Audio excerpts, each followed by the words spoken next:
ইরানে অবিস্ফোরিত বোমা অপসারণের সময় আইএসজিসির অন্তত ১৪ সদস্য নিহত হয়েছেন।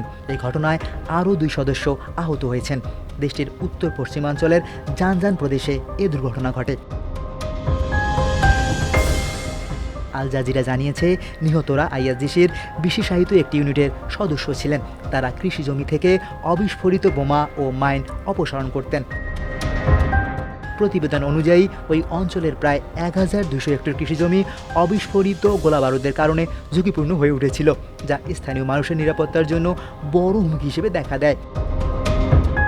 এদিকে যুক্তরাষ্ট্রের প্রেসিডেন্ট ডোনাল্ড ট্রাম্প জানিয়েছেন, যুদ্ধ বন্ধে ইরানের দেয়া সর্বশেষ প্রস্তাবেও তিনি সন্তুষ্ট নন। হোয়াইট হাউসের সাউথ লনে সাংবাদিকদের সঙ্গে আলাপকালে তিনি বলেন, ইরান চুক্তি করতে চাইলেও প্রস্তাবটি তার কাছে গ্রহণযোগ্য হয়নি। অন্যদিকে ইরানের সামরিক বাহিনী জানিয়েছে, দেশটির বিরুদ্ধে যুক্তরাষ্ট্র ইসরায়েলের যুদ্ধ আবার শুরু হওয়ার সম্ভাবনা রয়েছে এবং যুক্তরাষ্ট্রের যে কোনো দুঃসাহসিক পদক্ষেপ বা বোকামির জবাব দিতে তারা সম্পূর্ণ প্রস্তুত।